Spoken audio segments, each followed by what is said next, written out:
Hi everyone, welcome back to the MySQL series of video number 9। ये video number 9 है और इस video के अंदर हम समझने वाले हैं कॉन्स्टेंट क्या होते हैं माई स्क्यूएल के अंदर। कॉन्स्टेंट एक बहुत इंपॉर्टेंट टर्म है जो बहुत ज़्यादा यूज होता है। बेसिकली हम अपने टेबल्स पे कुछ रूल्स एंड रेगुलेशंस लगाते हैं ताकि एक पर्टिकुलर टाइप का डेटा इंसर्ट हो पाए। कई सारे रूल्स एंड रेगुलेशन लगाते हैं कि भाई ऐसा ऐसा ही होना चाहिए, हमारा डेटा इस फॉर्मेट में होना चाहिए, ये कॉलम खाली नहीं होनी चाहिए। ये सारे कॉन्सेप्ट हम लगाते हैं कॉन्स्टेंट की मदद से। चलिए आइए इसको डिटेल में समझते हैं और इसका प्रैक्टिकल सेशन भी देखते हैं कि अगर हम इसको लगाते हैं तो क्या होता है, नहीं लगाते हैं तो क्या होता है। ठीक है, तो चलिए वीडियो को स्टार्ट करते हैं। सो गाइस, आज जैसा कि मैंने बताया हम पढ़ने वाले कॉन्स्टेंट के बारे में। बेसिकली कॉन्स्टेंट क्या होता है? Constant are the special rules और attributes we apply on a column. कहने का मतलब ये है कि कोई भी हमारे पास कॉलम है, हम उस पर कुछ रूल्स एंड रेगुलेशन लगा देते हैं कि भैया देखो इस कॉलम में कुछ ऐसी ही वैल्यू आएंगी, ये कॉलम खाली नहीं हो सकता। ठीक है, ऐसे कुछ रूल्स एंड रेगुलेशंस लगाते हैं, उसी को बोलते हैं कॉन्स्टेंट ऐड करना। तो कई सारे कॉन्स्टेंट हैं हमारे माई एसक्यूएल के अंदर जो हम इस्तेमाल कर सकते हैं। ठीक है, तो मैं एक एक करके बताता हूँ और सबका यूज भी बताते चल रहा हूँ। सबसे पहला हमारा कॉन्स्टेंट है नॉट नल करके।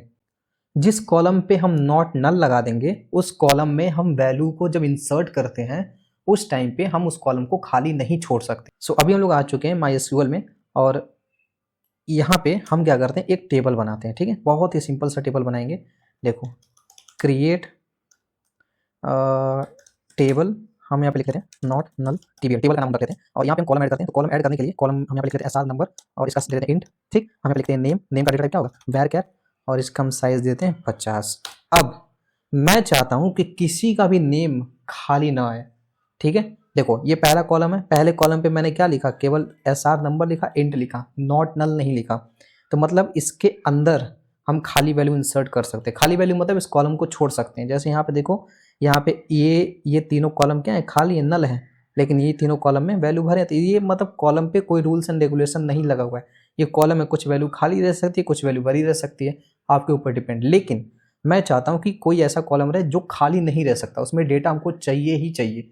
जैसे जब आप रजिस्ट्रेशन करवाते हैं स्टूडेंट का, तो आपको मोबाइल नंबर कंपलसरी है कि चाहिए, ईमेल आईडी कंपलसरी है कि चाहिए, रजिस्ट्रेशन नंबर कंपलसरी है कि चाहिए। ठीक है, तो उसी तरीके का रूल्स एंड रेगुलेशन लगाने के लिए देखो ये एक कॉलम है, नेम हमारा खाली है, और यहाँ पे हम एक कॉलम और देते हैं और वो कॉलम देते हैं हम कोर्स। ठीक है, कोर्स भी हम करते हैं वैर कैर, और कोर्स वैर कैर करने के बाद हम यहाँ पे इसका साइज देते हैं 50। ठीक है, अब देखो यहाँ पे हम क्या करते हैं, नेम वैर कैर है, कोर्स हमारा वैर कैर है, हम इस वाले कॉलम पे नॉट नल लगाते हैं। तो सिंपली इस वाले कॉलम पे नॉट नल लगाने के लिए स्पेस देके डेटा टाइप के बाद हम लिख देंगे नॉट नल। ठीक है, इस तरीके से नॉट नल हम लिख देंगे। अब इसको हम क्या कराते हैं, रन कराते हैं। देखो रन हो गया, क्वेरीज हमारी चल गई। अब हम क्या करते हैं, इस क्वेरीज को हटा देते हैं। ठीक, मैं आपको टेबल दिखाता हूँ, टेबल आपका सेम जैसा था वैसा ही दिखेगा। तो बेसिकली हमारा जो टेबल आया था वो यहीं पे आया था। देखिए ये नॉट नल नाम का टेबल था, ये देखिए ऐसे दिख रहा है। अब इसके अंदर हम वैल्यू, अब आपको इफेक्ट पता चलेगा। हम यहाँ पे लिखते हैं इंसर्ट इनटू। ठीक है, टेबल का नाम हमारा क्या है, नॉट नल टीबीएल। ठीक है, नॉट नल टीबीएल लिखने के बाद हम यहाँ पे SRNO कॉलम का नाम लिख लेते हैं, नेम कोर्स, वैल्यूज लिख लेते हैं। अब देखो नेम वाला कॉलम में हटा देता हूँ थोड़ी देर के लिए, हम केवल सीरियल नंबर और कोर्स एंटर करना चाहते हैं। तो सीरियल नंबर मैंने एंटर कर दिया 1 और कोर्स मैंने एंटर कर दिया BCA। ठीक है, अब हम क्या कराते हैं, इसको रन कराते हैं। ध्यान से देखिएगा, इसको रन कराते हैं। मैंने यहाँ पे नेम नहीं लिखा है, रन कराते हैं। देखो यहाँ पे एरर आ रहा है। एरर क्या आ रहा है, file name doesn't have a default value. यहाँ पे नेम कॉलम आप खाली नहीं छोड़ सकते। ठीक है, अब देखो मैं यहाँ पे नेम कॉलम भी ऐड कर देता हूँ। नेम कॉलम ऐड कर दिया, मैं कोर्स हटा देता हूँ, कोर्स पे मैंने नॉट नल नहीं लगाया था। ठीक है, और यहाँ पे हम लिख लेते हैं मनीष। ठीक है, अब देखो आपको एरर नहीं आएगा। देखो रन कराए, कोई एरर नहीं आया, हमारा डेटा इंसर्ट हो गया। हम यहाँ पे चलते हैं, देखो 1 मनीष यहाँ पे और कोर्स हमारा खाली। तो जिस कॉलम पे नॉट नल लगाते हैं उस कॉलम को खाली नहीं छोड़ सकते, जिस कॉलम पे नॉट नल हम नहीं लगाते उस कॉलम को खाली छोड़ सकते हैं। तो आप जिस कॉलम पे चाहो उस कॉलम पे नॉट नल लगा सकते हो। आई होप कि आपको समझ में आ गया होगा नॉट नल क्या होता है। नेक्स्ट हमारा कॉन्स्टेंट है, उसका नाम है यूनिक। कॉन्स्टेंट का नाम क्या है, यूनिक कॉन्स्टेंट है। यूनिक कॉन्स्टेंट हमारा किस लिए इस्तेमाल होता है, हम चाहते हैं कोई कॉलम में डुप्लीकेट वैल्यू ना आए। जैसे मान लीजिए कि आप जब इंस्टाग्राम अकाउंट बनाते हैं तो अगर आपका ईमेल आईडी से एक ईमेल आईडी से बन चुकी है तो दूसरा ईमेल आईडी डालोगे तो उस टाइम पे उस ईमेल आईडी से नया अकाउंट नहीं बन सकता है, एक ईमेल आईडी से एक ही अकाउंट बनेगा। ठीक है, आप स्कूल में जाते हो, वहाँ पे रजिस्ट्रेशन नंबर होता है, रजिस्ट्रेशन नंबर कभी डुप्लीकेट नहीं हो सकता, इनरोलमेंट नंबर कभी डुप्लीकेट नहीं हो सकता, किसी का रोल नंबर, दो लोग का रोल नंबर सेम नहीं हो सकता। कहने का मतलब ये है कि जब हम चाहते हैं हमारे कॉलम पे जितनी भी वैल्यूज आ रही है वो सारी वैल्यूज अलग अलग रहे, यूनिक रहे, तो उस टाइप पे हम यूनिक का इस्तेमाल कर सकते हैं। कैसे करेंगे, देखिए हम यहाँ पे भी एक टेबल में क्रिएट टेबल यूनिक टीबीएल, मैं यहाँ पे सिंपली ये टेबल का नाम लिख रहा हूँ, जरूरी नहीं टेबल का नाम हम यही लिखेंगे, हम यहाँ पे टेबल का नाम जस्ट आपको समझाने के लिए लिख रहा हूँ, ठीक है। और यहाँ पे हम दो कॉलम लिख लेते हैं, सिंपली कॉलम का नाम हम लिख लेते हैं SRNO, और इसका हम डेटा टाइप देते हैं इंट, और इसका हम कॉलम देते हैं यूनिक, ठीक है, कि सीरियल नंबर क्या होगा, यूनिक होगा। फिर हम नेम लिख लेते हैं, नेम का हम देते हैं वैरकर, और वैरकर में हम देते हैं 40, ठीक है। दो कॉलम का ऐड किया, सीरियल नंबर और नेम, नेम हमने यहाँ पे कॉन्स्टेंट लिखा क्या, यूनिक। अब देखिए इसको मैं रन कराता हूँ, ये हमारा रन हो गया, टेबल हमारा बन गया। यहाँ पे रिलोड करते हैं, देखिए टेबल हमारा आ गया यूनिक वाला, ठीक है। अब इसके अंदर हम डेटा इंसर्ट कराते हैं, इंसर्ट इनटू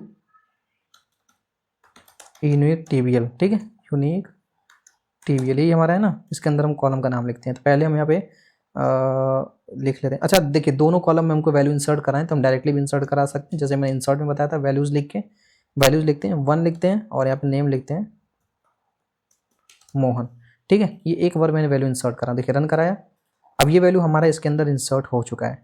हमने इस पे सीरियल नंबर पे क्या लगा था, यूनिक लगाया था।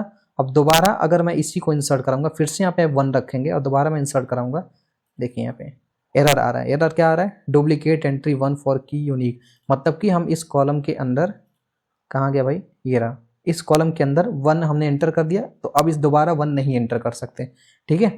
अब मैं आपको एक चीज़ दिखाता हूँ, देखिए मैं क्या करता हूँ, इसको 2 कर देता हूँ, नाम हमारा सेम रहेगा, नाम पिछली बार भी मोहन था, इस बार भी मोहन है। रन कराते हैं, अब ये देखिए इंसर्ट हो गया, यहाँ पर देखिए 1 2 मोहन मोहन, लेकिन ये वाला कॉलम क्या हो सकता है, डुप्लीकेट नहीं हो सकता, क्योंकि इस पर हमने यूनिक लगा था। जब भी हम यूनिक रूल लगा देते हैं, इसका कहने का मतलब ये है कि उस कॉलम में वैल्यू इंसर्ट नहीं हो सकती, डुप्लीकेट वैल्यू नहीं इंसर्ट हो सकती। सो गाइस, आज के वीडियो में बस इतना ही। हम दो यहाँ पे कांस्टेंट पढ़े, इसको आप लोग प्रैक्टिस कीजिए। अगली वीडियो में हम और दो कांस्टेंट पढ़ेंगे। हम छोटे छोटे वीडियोस बनाने की कोशिश कर रहे हैं ताकि आपको अच्छे से समझा पाएं। तो मिलते हैं गाइस नेक्स्ट वीडियो में, टिल देन बाय बाय।